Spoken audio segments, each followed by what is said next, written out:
36 episodes into the animated series Steven Universe, Peridot rolls in, cackling like the first big bad of the show. Like Zim, she's green, she's loud, and she's small, and she's got big plans for world domination. But after some intense slap fighting, some heart-to-heart talks in the bathroom, and some serious reflection, Peridot goes from villain of the week to unlikely ally. She finds a new home at the barn and warns the heroes, the Crystal Gems, about the cluster, and how the Earth is certainly doomed unless they do the impossible and stop it.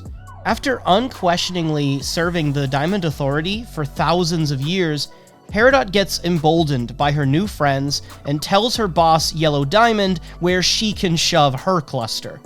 If there was a Now That's What I Call Peridot album, that moment would be my pick for number 1.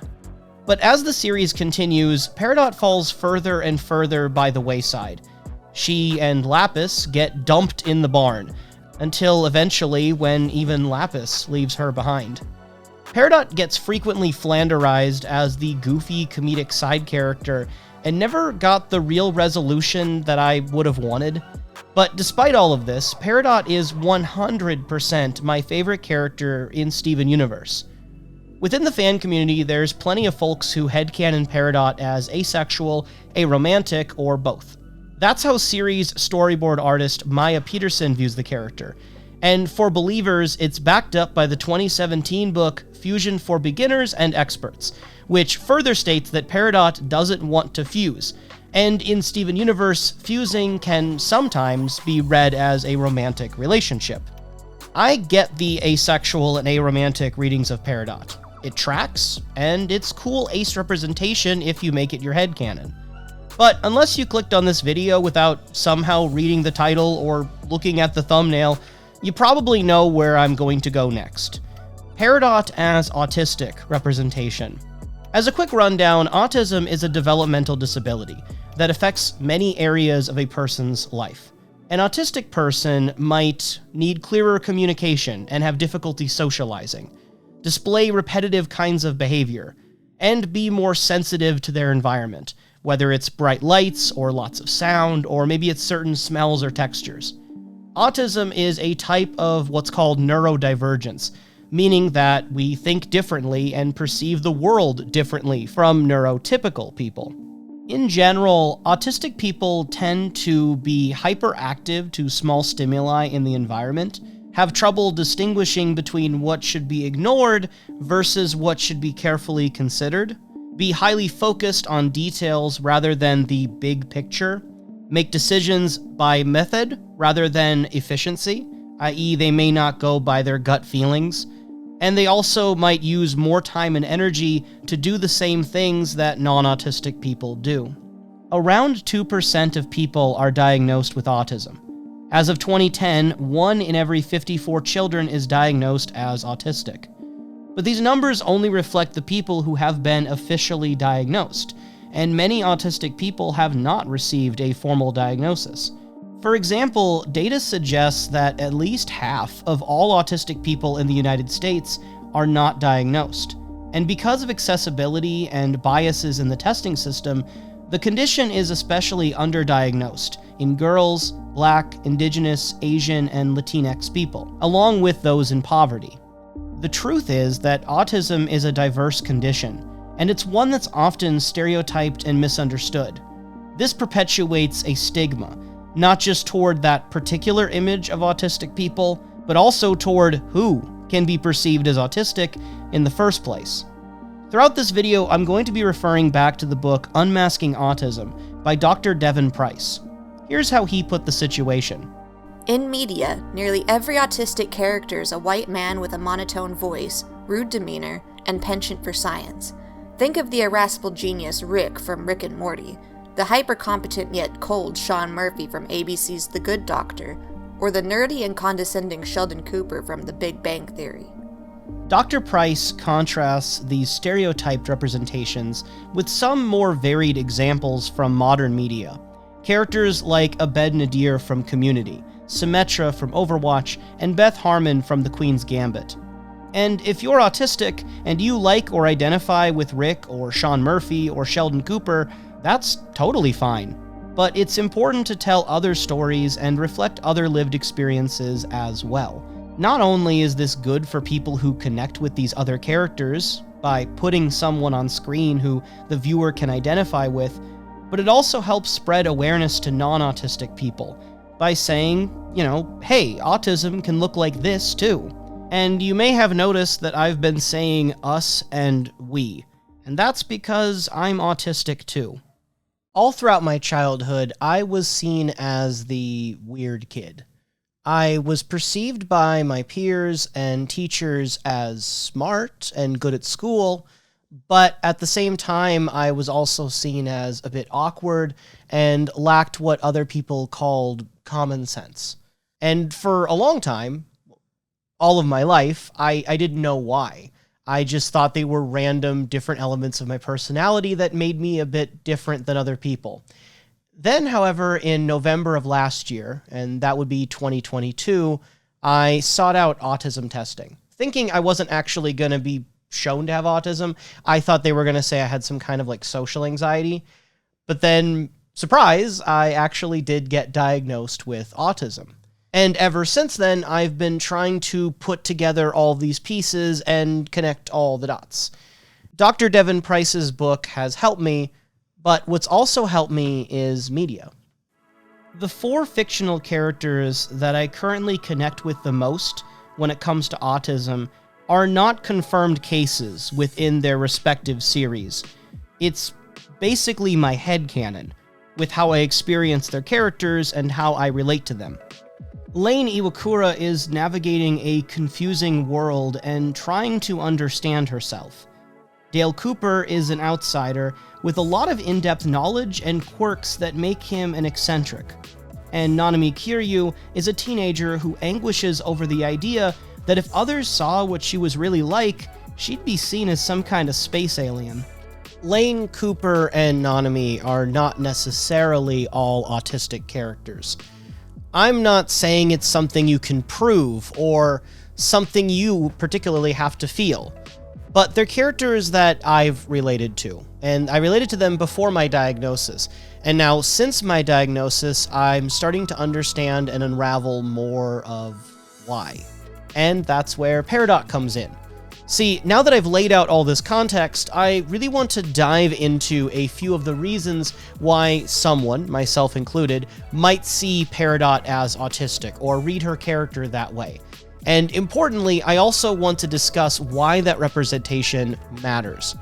While I am not the first person to headcanon Peridot as autistic, and I'm not even the first person on YouTube to headcanon Peridot as autistic, I hope to bring some ideas to the table that will be helpful not just to autistic people like myself, but also fans of Steven Universe in general, who might want another way to look at everyone's favorite green Dorito.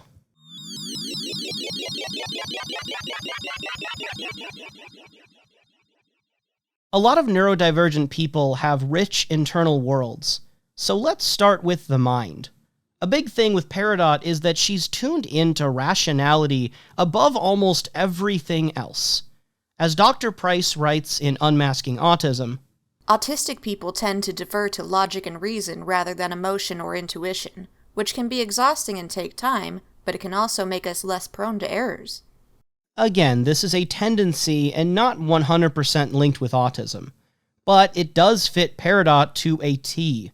Peridot is highly intelligent and adept at making plans and thinking about things from a logical point of view. She loves explaining things to other characters and putting her extensive knowledge to use. And whenever she acquires new information, she takes pride in teaching others, such as when she explains a whole bunch of stuff to Ruby, like how you shouldn't talk to corn. This generally makes her a really useful ally and friend of the Crystal Gems. Without her knowledge and approach, the Earth probably would have been lost to the cluster. However, her inflexible ways of thinking can lead to mistakes, when things don't fit the way she thinks they should. For example, because the gems are so durable, she assumes that Greg, a human, will be perfectly fine if she pushes him off the roof.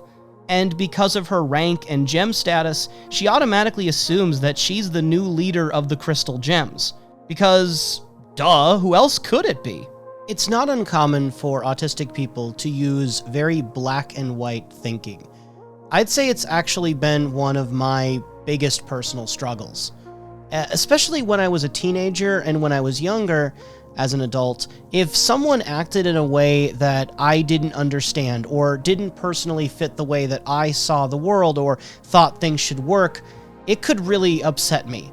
And that could make me judgmental and make me assert my opinion when, frankly, it wasn't my place and it wasn't my business. And it's something where I hurt friendships, I hurt relationships, and I phrase this a lot in past tense, not because suddenly I'm immune to it. No, if I'm not conscious about it, I could end up doing the exact same thing. Rigid black and white thinking can still make me act like that if I'm not careful. And when it happens, it's not always open-minded and it's not always pretty. In Steven Universe, gems can fuse together to form a new conscious entity called a fusion. Sometimes that fusion can represent a romantic relationship, like I mentioned earlier, and as is the case with Garnet, who is really a fusion of two gems in love with each other. Peridot can't fathom why anyone would want to fuse unless it was absolutely necessary, and she doesn't hide the fact that it initially disturbs her to even be around fusions like Garnet. But there is some context to what can appear to be prejudice. Peridot has lived under the gem caste system for about 3,000 years.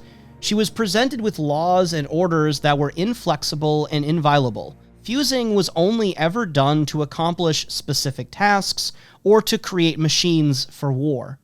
The crystal gems have no hierarchy. One of them is a permanent fusion, another is a low-ranking gem that normally would only be a servant, and one of them is a defective dud or error in the system. None of that would make any sense to Peridot. Peridot has been conditioned to treat gems based on their pre-established ranks and their rigid roles in society. Steven has to teach her that Pearl in fact worked hard to learn how to fight, and this comes as something of a revelation to Peridot, that a gem could actually rise above their perceived, socially imposed limits. While Peridot may talk big all the time and act like she has the ego the size of an Alaskan bullworm, she's never taken seriously by the diamonds and by the gems who outrank her. The very idea that she could be more than just another Peridot never really seemed possible until now. To Peridot, her superior yellow diamond represented the peak of being reasonable, rational, and efficient. Or at least, that's what Peridot told herself, and what she had to believe, for this system to make any sense. In reality, Yellow Diamond proclaims that she doesn't care about the Earth's potential or its resources. Even if it's wasteful, Yellow Diamond still wants it destroyed. And of course that makes no sense, and it flies completely in the face of everything Peridot had been trying to explain to her superior. Suddenly, Yellow Diamond doesn't seem so rational anymore. Peridot reaches a place in empathy with those living on the planet Earth, not from any gut sentimentality, but from the facts of the situation, and from her own reasoning abilities. The Earth is worth protecting, clearly, and that means that the diamonds are wrong. That's one area where rigid autistic thinking can actually be good. Once we know what's right, we often have a very solid ground to stand on. It can give us resolve. For someone with such a fixed adherence to the rules, Earth represents a place where there aren't rules. At one point, Peridot even starts to think that disobeying itself is the new rule. Like, the crystal gems should always be disobeying by default, and paradoxically, chaos is her new form of order. It takes her a little while to adjust to this new freedom, and how life on the planet Earth works. Peridot always wants to know what all these strange new things on Earth are for, and she likes to define things by how they're used, like if they're a weapon or if they're a tool. A nose is a sense sponge, the eyes are vision spheres. For Peridot, making sense of the world is all about putting things into boxes and categories. Unlike many other gems, Peridot can't shapeshift. You don't have to think this is intentional in the writing, it's totally fine if you just take it as it is, but I'd liken that physical inflexibility to how much Peridot craves routine. She did as well as she did under the Diamonds because of how everything fit into some kind of order and was preordained. When she's suddenly out of that comfort zone, she still needs that sense of stability. While it's not everyone's case, it's why some autistic people really thrive within the routine and order of a school system. And I think for Peridot, staying at the barn becomes a big part of her new life, and she would rather stay and fight to keep her home rather than run away. There's this part in Unmasking Autism that really resonated with me. It's about how most non-autistic people can enter a new environment, such as a new restaurant, and go into this environment, take a few looks around, and quickly adjust to their environment and jump to some reasonable conclusions. Whereas for autistic people, if we've never been in a particular restaurant before, we may be slow to make sense of its layout or figure out how ordering works. We'll need really clear-cut indications of whether it's the kind of place where you sit down and get table service, or if you're supposed to go to a counter to ask for what you like. Many of us try to camouflage this fact by doing extensive research on a restaurant before setting foot inside. When something unexpected happens, we have to carefully sort out how to respond. Too much change may cause us to become really exhausted or to freak out. I don't have every autistic trait or tick every box in a checklist, but this example with the restaurant is exactly why I tend to avoid eating out, especially at new places or with people I don't know as well. All of those unspoken norms and rules that other non-autistic people seem to somehow magically pick up on right away, I am completely clueless about.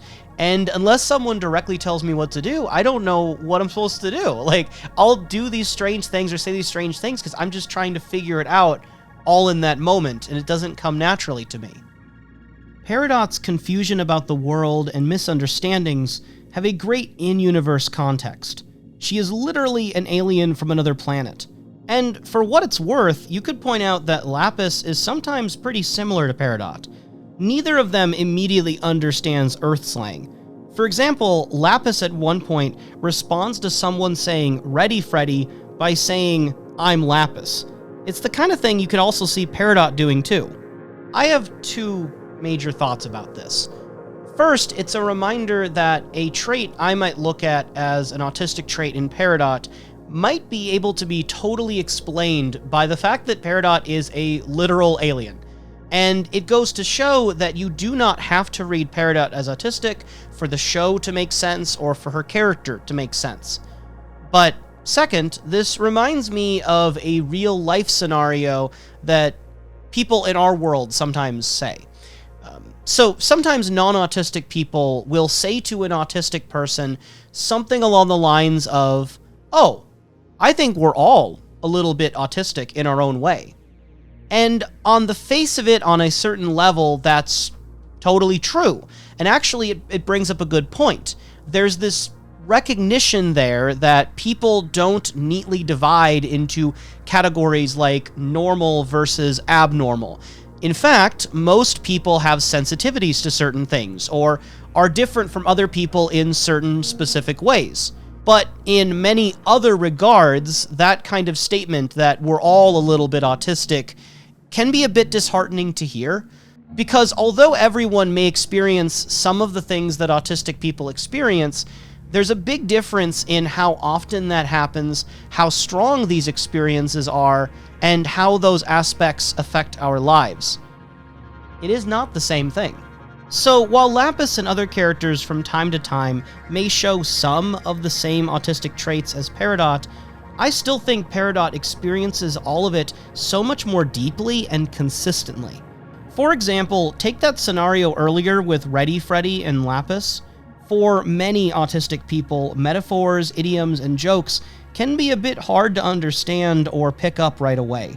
And throughout the entire series, while it happens sometimes with Lapis, this is a huge thing with Peridot. She's constantly taking jokes and phrases and words very literally without actually picking up on the intended meaning.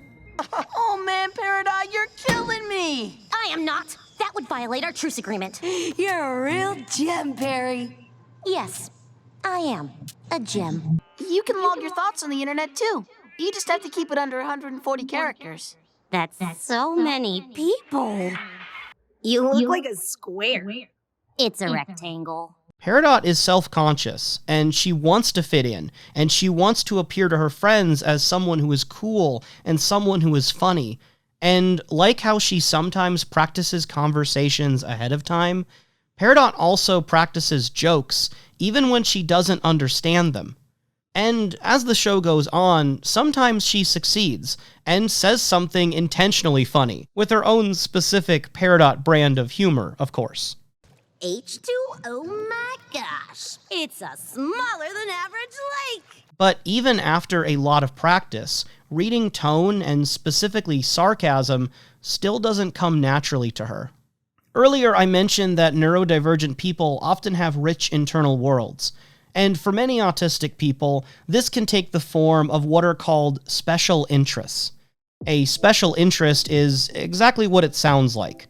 It's a topic that we want to keep diving into and get totally fixated on. We hyperfixate on activities that we enjoy and can get so engrossed in them that we forget to eat or take a break to stretch our legs. We echo phrases from movies and TV because they help us emulate normal social behavior, or because we lack our own words for how we're feeling, or simply because the sounds feel pleasant.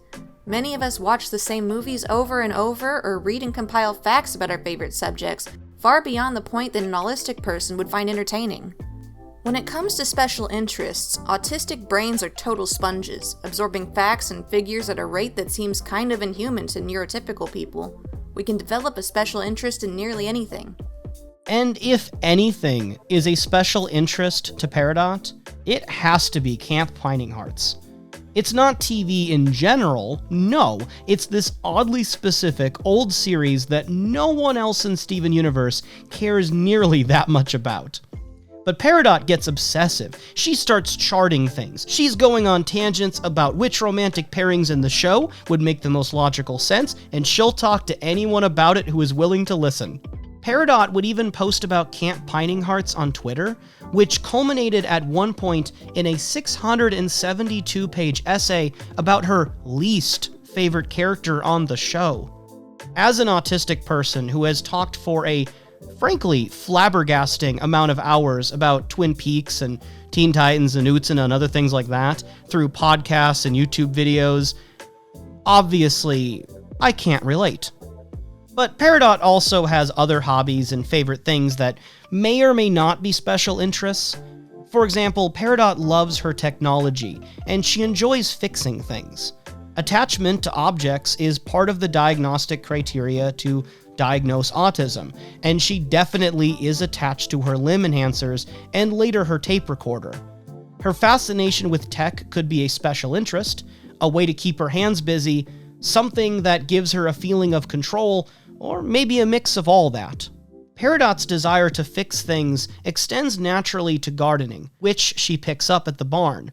When Peridot is depressed over Lapis leaving, Steven and Amethyst try to cheer her up by suggesting that she plant in the kindergarten. Peridot thanks them for helping, and she's happy that she can fix something. It helps her see the beauty in other places, where things can grow better. It's nice to hear that in the future, she starts her own horticulture class.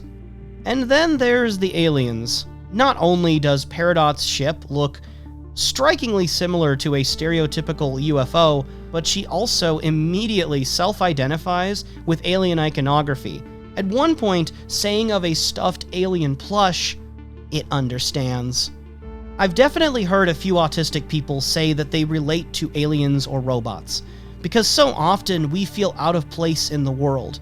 Or maybe another way of putting it, the world feels out of place for us. But aliens and robots can also reinforce their own stereotypes, such as being cold and unfeeling. Peridot fulfills that more negative image pretty clearly early on. She starts the series as so unemotional that frankly it's spooky, even to the extent that Peridot has conducted inhumane fusion experiments on other sentient gems. But Peridot's passions show that she's more than that unfeeling stereotype. She's not used to having friends, and literally has to remind herself that hanging out is, quote-unquote, a friend thing to do. But when Peridot makes friends, she attaches to them, and she really values them. While she may not have fun doing the exact same things that her friends enjoy, and halls of mirrors and birthday parties may not hold an appeal, sometimes there's nothing more fun for Peridot than a productive day, or that feeling of accomplishment when you've built something or written that big essay. And I can relate to how bored Peridot gets whenever she has to do something that's not related to her interests, like how she seems on the verge of madness after stuffing 10 envelopes. Sometimes she needs to understand the point of something in order to enjoy it, or she has to be able to put her own spin on it and make it feel right to her. That's how it was with music. At first, she didn't see it as having any purpose, but then she sings her song with Steven in her own awkward way.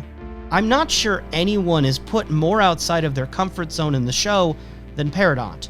And the more time that she spends on Earth, the more Peridot challenges that initial image of the cold and selfish alien.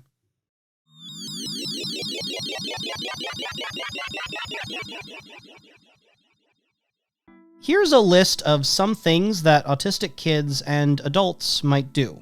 They might intensely study a new favorite topic, what we called a special interest. They might not notice sounds or social signals whenever they're super focused on something. Kind of a one-track mind situation. And they might want to know exactly what to expect before entering a new situation. Many autistic people stick to a very rigid schedule and need a lot of time and information before answering a complex question to make sure they have the right answer of how they really think and feel. Additionally, after doing something that drains them, an autistic person may need to spend a lot of time alone, whether it's sleeping or just recharging. They may question why a rule or instruction makes sense before they can actually follow it, not because they're trying to be difficult, but they just want to understand the reason. And lastly, autistic people may not put energy into things that ultimately feel unimportant. This is why, for example, someone with autism might not feel that makeup or how they dress is a very big priority to them. When it comes to Peridot, I would immediately put a check on at least number 1, number 4, number 7, and number 8. But I would also totally believe that all of the others are true for her too. One big thing about autistic people is that we are often prone to sensory sensitivity. It could be sounds or lights or maybe a certain smell or texture. For a long time, I didn't think that it really bothered me much. I thought that I didn't have the sensory aspect very much. But then my friends took me to a noisy bar in a restaurant, and I found out pretty quickly that I definitely do not like being in that specific environment.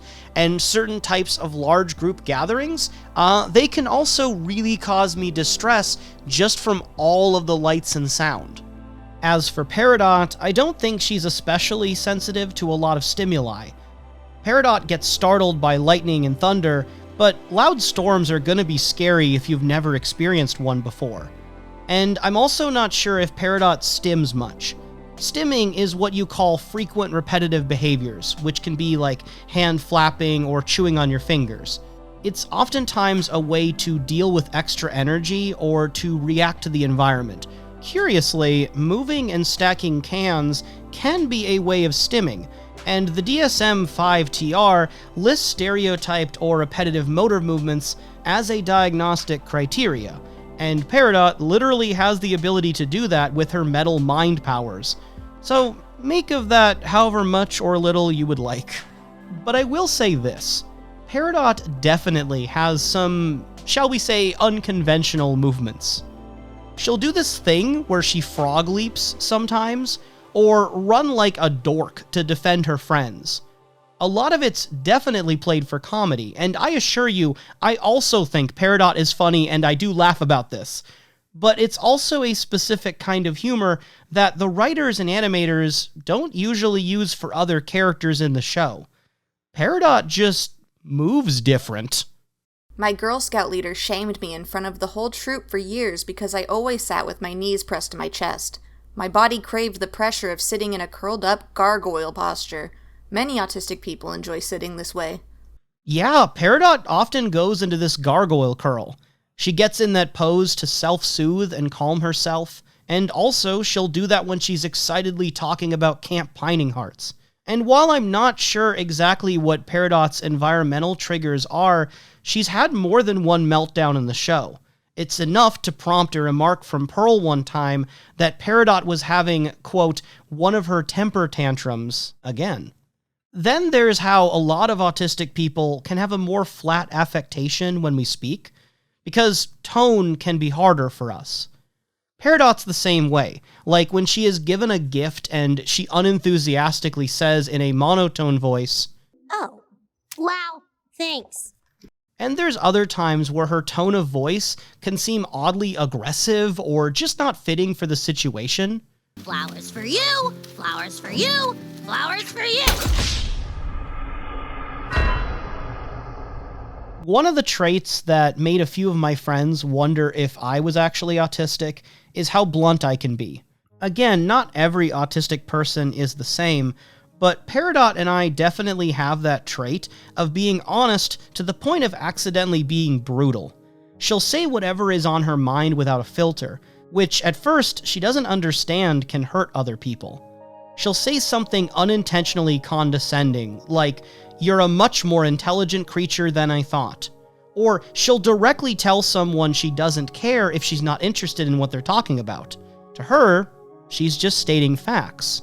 In the episode Too Far, Amethyst jokes around with Peridot, and Peridot doesn't quite understand it, but she likes the attention, so she tries to reciprocate it, only to end up being hurtful toward Amethyst by calling her defective. When Peridot tries to apologize, she does it by recording an explanation of her intentions, and she clearly struggles with this apology, and you can see that she's nervous as she fidgets behind her back. When she starts praising the diamonds in front of the crystal gems, it's like she can't read the room. And Peridot's total lack of a filter also makes her an absolutely trash liar, and she can't hide things without it being really obvious. Now, while an unchecked bluntness can be hurtful, and is something that I at least try to be mindful of, one thing I honestly like about myself and other autistic people is I tend to find that we typically say what we mean and are straightforward.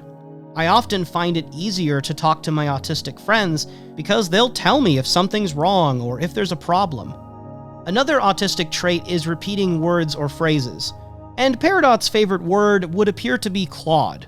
While it's not like she's always saying Claude, I don't know if many other characters in the show even have a favorite word or catchphrase like Peridot does.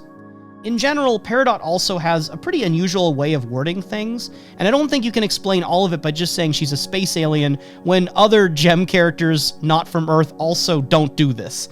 For example, Peridot will call a screwdriver a level optimizer. She uses words that reflect her internal logic and make sense to her, rather than by going off how everyone else talks. In Unmasking Autism, Dr. Price writes about how sometimes it can be dangerous to be openly autistic. Because if people find out you're autistic, they might dismiss you as incompetent or unprofessional.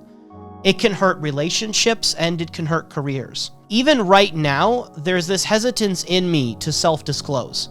Because from the moment I publish this video onward, I will be known as an autistic YouTuber. And that might come with some baggage. I don't want people to write me off because of my condition. I don't want people to take my passions and my opinions less seriously because of who I am. But I also think it's worth the risk, because visibility is so important.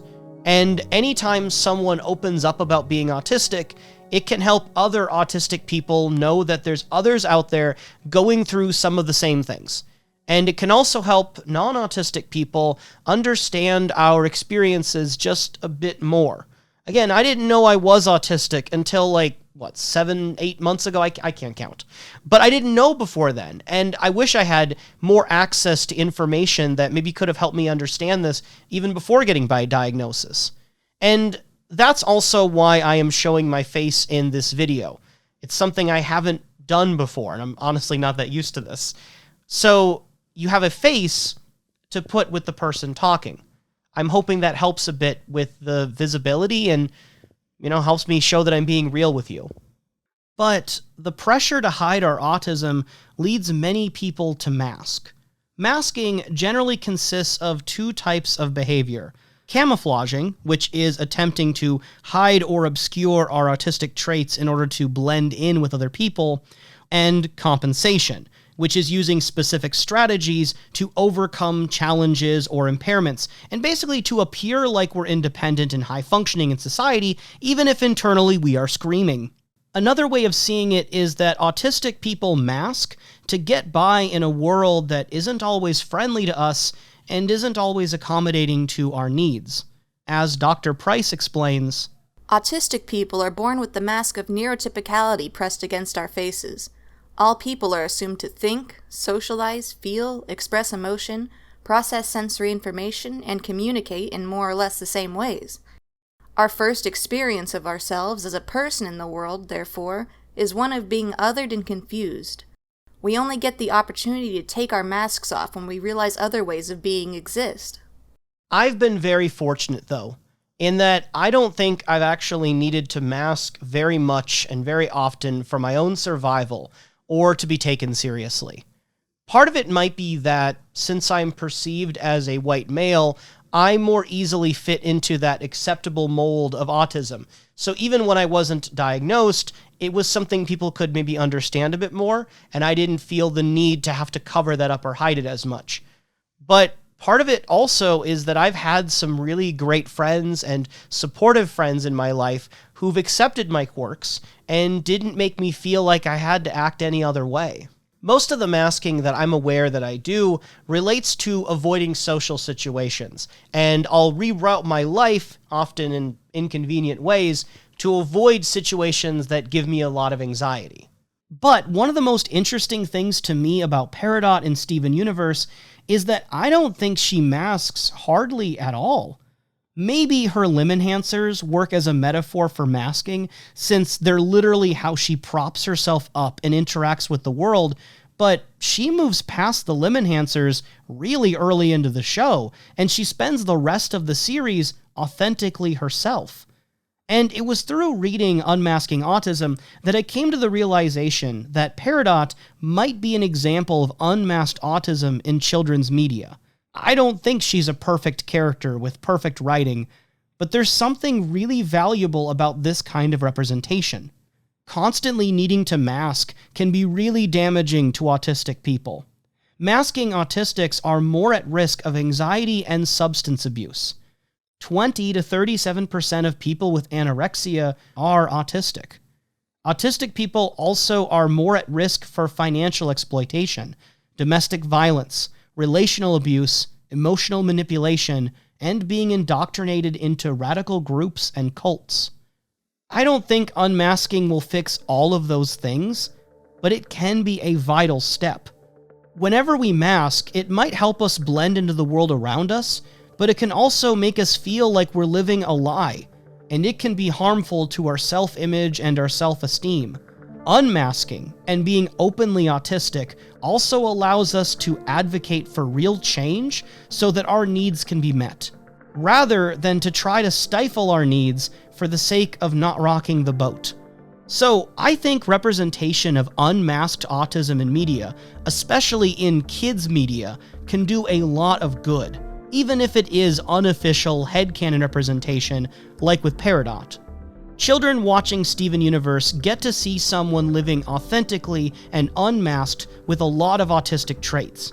It helps normalize it, and shows that these people have value, and are part of our world, and grow just like everyone else. If they're autistic, that child has someone to relate to and learn from. And if the child isn't autistic, then it can help them understand other kids or adults who might act a bit like how Peridot does. This makes Peridot a valuable reference point and teaching tool that parents and adults watching the show can also learn from. The show also illustrates how non-autistic people can be supportive friends and allies. When Peridot wants to be introduced to Bismuth right away, even when it might not be the right time for that, Amethyst puts her hand on Peridot's shoulder and tells her gently and clearly to give them space first.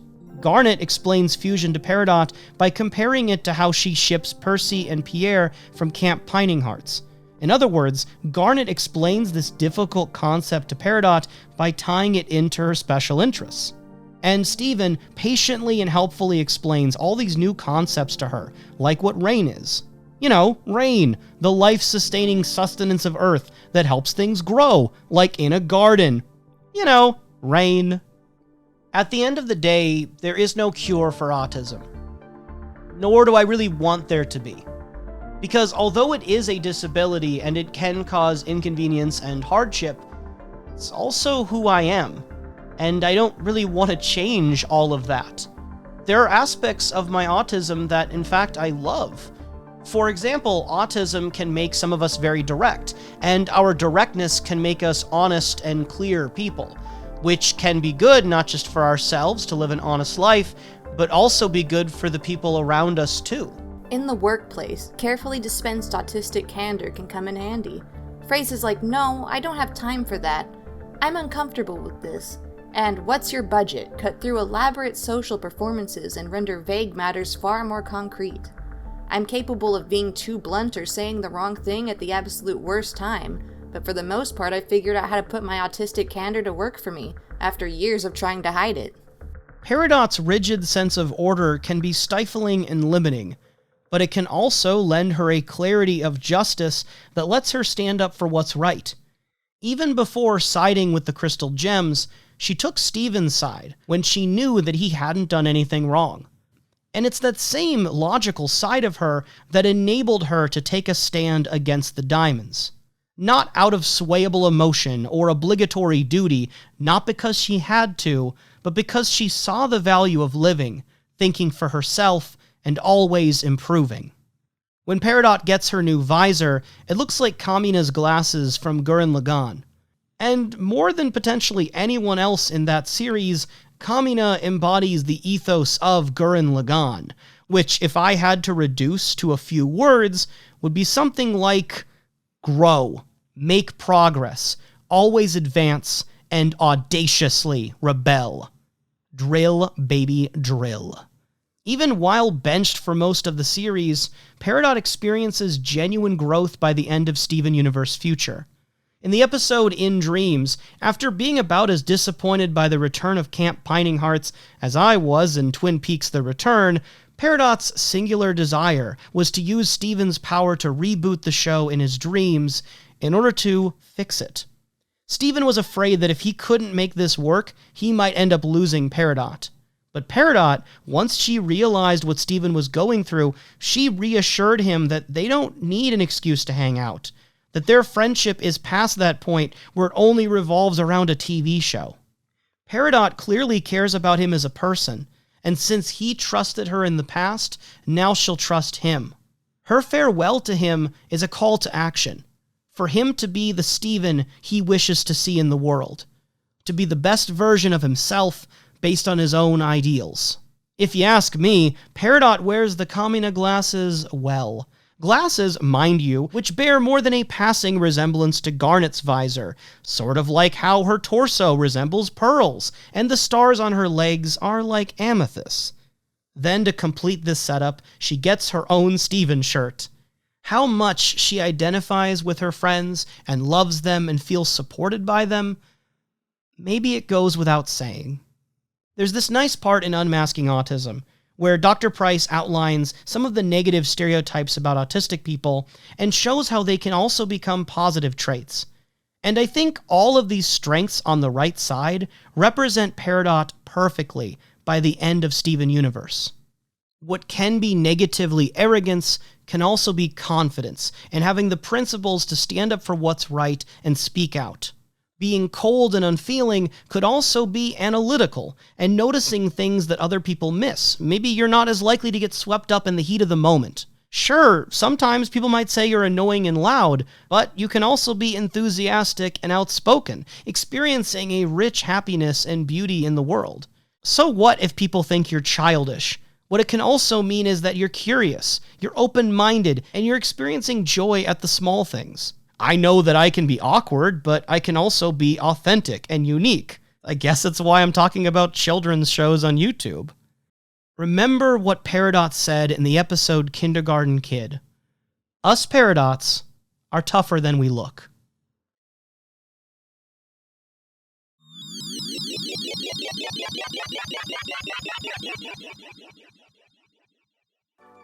While Peridot is the main focus of this video, Steven Universe as a show feels like it was made from the lens of a neurodiverse person, or for neurodiverse people.